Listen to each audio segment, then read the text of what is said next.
So, Hi. Willis-san, welcome to Yeah. my podcast. So, I Yeah. already know you that it's you start learning with us. And when I met you Mm, just a couple of months ago, you said that you want to go to Japan. You're actually going to Japan already, even you mm, want to go more. That's why you want to mm, learn Japanese. And during the mm, master call, you start taking a lot of, TikTok contents. I didn't really expect that you really started mm, speaking Japanese in front of the camera. So, I want to mm, know you better, and people want to know you mm. better too. So can you tell me like where you're living, what do you do for living, and why you're learning Japanese? Okay, so for me, I'm a Singaporean. I live in Singapore. Yeah, and I think for me, every year I try to do something different. Yeah, so this year happens to be the year I think language, yeah, that stood out for me. And I think for most Singaporeans, when it comes to learning a new language, it's either Japanese, Korean, or Thai in terms of Asian languages. And for me, I was like, I have more interest in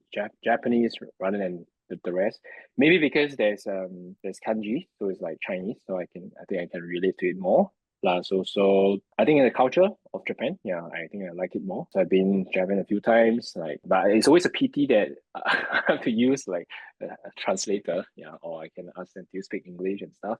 Yeah, I thought it'd be nice if you really want to immerse yourself in the country, then speak the language. Yeah, and I think the way they see you is also different. So what I do, professional level, so I'm a certified financial planner. So I work with people on their finances, be it insurance or investments, and I also build a team. Yeah, so I have some teammates. Yeah, we are all self-employed. Yeah, I think through this journey of learning a new language, it also has helped me to build more resilience. Yeah, because honestly, at the age of 36, learning a new language is very tough. Yeah, it's really very tough. But I'm glad.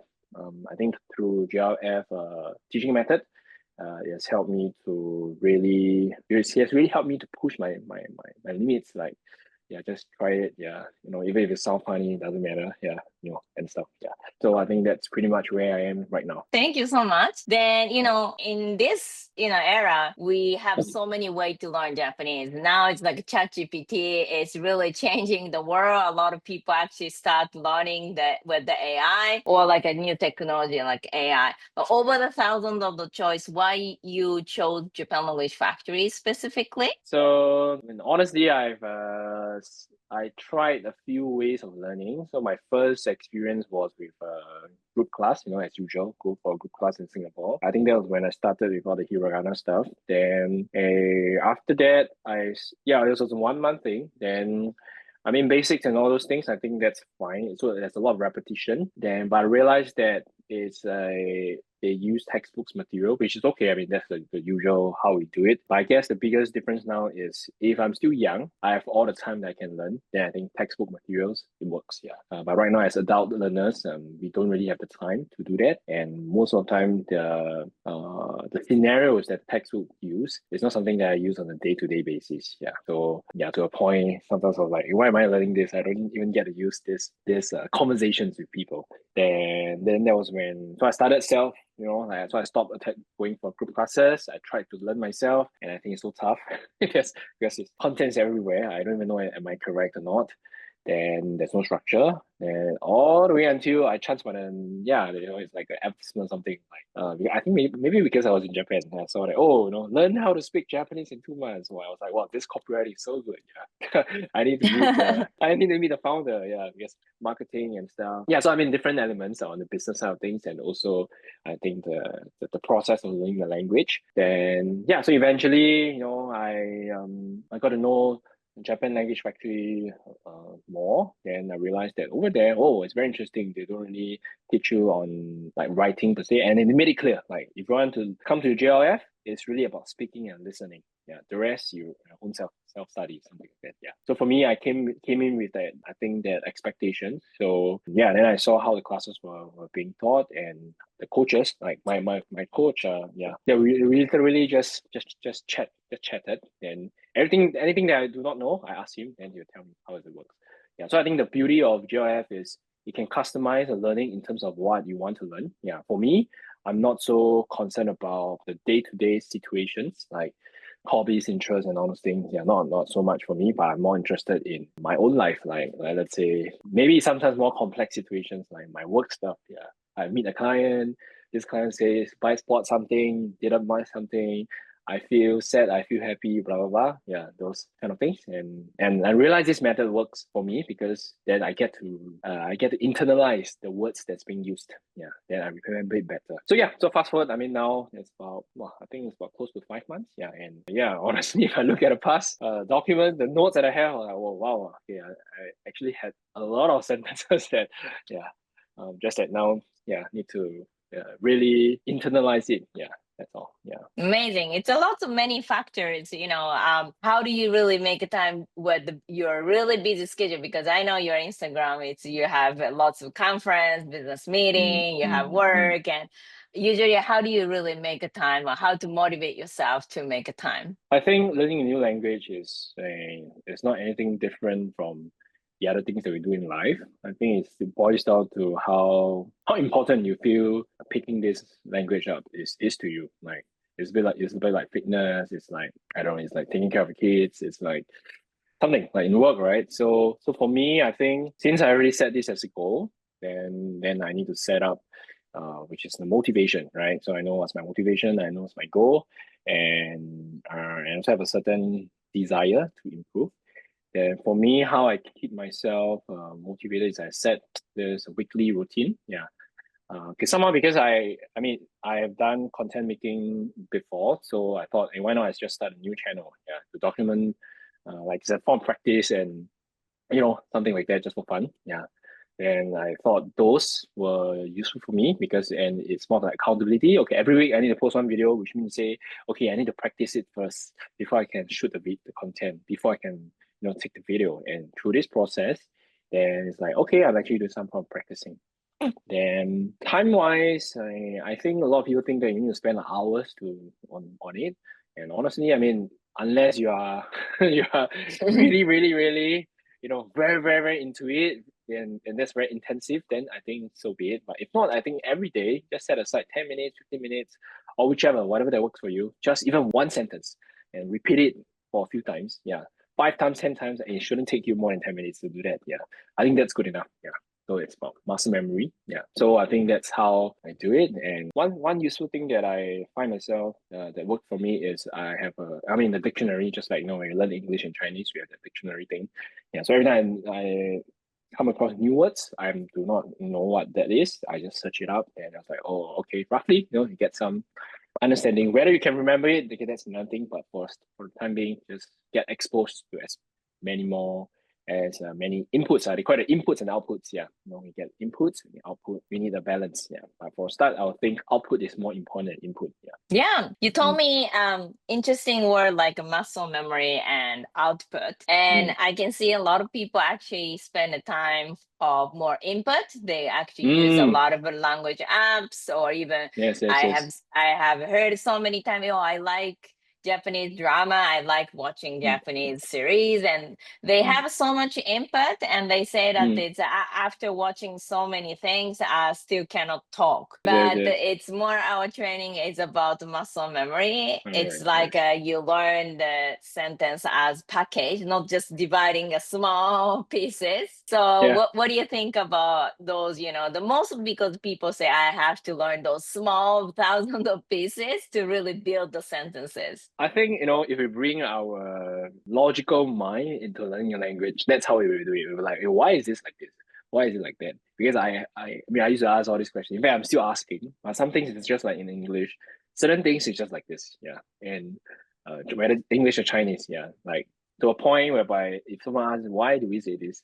I sort of have an answer for that. Yeah. So I think that also applies for Japanese, whereby some parts is just people just don't use it that way and or it just sounds weird. Yeah. Especially I think for Japanese it's even tougher if we put on the very logical mind. Like because Japan I think the biggest difference between Japanese and English is Japanese is a contextual language. Yeah. So it's same words, but it can change a lot if in different situations. And I think that's for most native English speakers, we struggle with that because we'll be like, English, no, that does it's not like this in English. And I think one of the biggest mistake I've made is I think I put English and Japanese like they are the same. It's like, anything that is in English, there should be something in Japanese as well. But the truth is, no, Mm. most of the time there will be things that, oh, there's, in English we say like this, but in Japanese, no, there isn't such a thing. So that's why when we translate in Google Translate, you get very weird stuff. Yeah. Then the natives will be like, no, we don't say that. Yeah. And that's the reason we can't rely on translators, because translators can't detect culture. Yeah. And culture can only be detected or be picked up through the natives, through the locals. Yeah. Then that's when we can get. That's true. Yeah, that's actually one of the tips to really learn the language very quickly, especially like Japanese or English Chinese, how differently it works. By the way, so Mm, by doing that, what's changed for your everyday life? For example, you start building a content, you put the goal of like a 10,000 follower on the mm, TikTok, or you visiting mm, Japan. mm, And so far, what's actually like something it's changed by doing this training in your everyday mm. life? I think firstly, I think through picking up a new language with I think GLF, it's more than just learning a new language per se. I think it's more of like the process and journey in picking up this language that's more important for me. So I give an example. Like right now, if I meet difficult things, then to me it's like, oh, I can really, from someone who speaks zero Japanese to someone who can make some Japanese content. Yeah. Mm-hmm. And to the point it goes viral. Then I was like, okay, maybe I think I can do more things, right? Yeah. So I think it's more of a confidence building. Secondly, is now people are starting to notice that, hey, Willis is now speaks a little Japanese and stuff, and it's interesting. Yeah, so I think that makes me interesting as a person and helps me in my work, because in my work we do like finance, insurance, and all those things, and that's not something that people are naturally interested in. Right now, I have an additional layer to help me stand out as a person, as a financial agent or whichever. I think that's I think that's more. It helps me. Yeah. Then I think lastly, I think this potentially can also be a form of marketing for myself. I can use Japanese to market my services to capture maybe Japanese clients. I'm not sure yet, but at least for the English side, they were like, oh, at least it's different languages. We can see how where this turns out to be. So who knows? Like maybe I'm not sure what's going to be ahead for me, but I think this journey and process has been enjoyable so far. Amazing. So, what would you say if anybody actually said that it's I want to learn Japanese, but what do I start now? Mm, What mm. would you say? I've been asked this question recently by a few of my friends. I think obviously, if you really want to prioritize speaking and listening, you all need to check out JLF, because Japan Language Factory, that's their key forte. Yeah. Then, of course, as we enter into Japan Language Factory, you also need to have some base, like the very basic hiragana and all those things. I think that's a given. Like I don't think that's difficult. That's just memorize a few. Yeah, I think that's fine.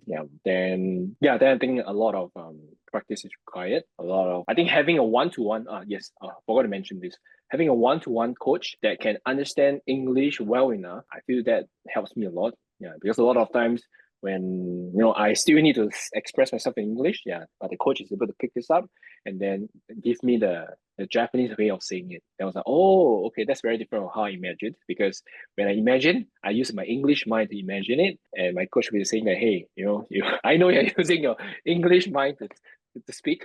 Yeah, you need to start to change. And that was like, okay, I have to be more mindful in that. Yeah, so a lot of it's not just teaching, but also about coaching, like the styles to use it. Yeah, so I think that helps me to increase my learning process. Yeah, learning process. Lastly, is I think every time I want to learn something new, there will be many people telling you different things. Yeah, so we have to decide like what's a style you want to work on, and we focus. So right now, I'm focusing on Japan Language Factory style. Then I'll just listen, follow, and just see. Then if you want a question, you question next time. Yeah, after you are done with whatever that. If not, you'll find yourself like feeling conflicted. Like, hey, why this person say this? This person say this. That person say this. And it doesn't help that it's a language, because language it comes from different point of view. so Mm. so the last thing that we want is we invested our time, energy to learn the language, only to find that we are always confused. Yeah. So Mm. yeah, but over here, I mean, in JLF, anytime I feel confused, I just ask. Then you're like, oh, okay. So in this, is we use this. In that, we use that. Yeah. So I think, yeah. Right. So, thank you Okay. so much, Willis-san. Thank you. Yeah.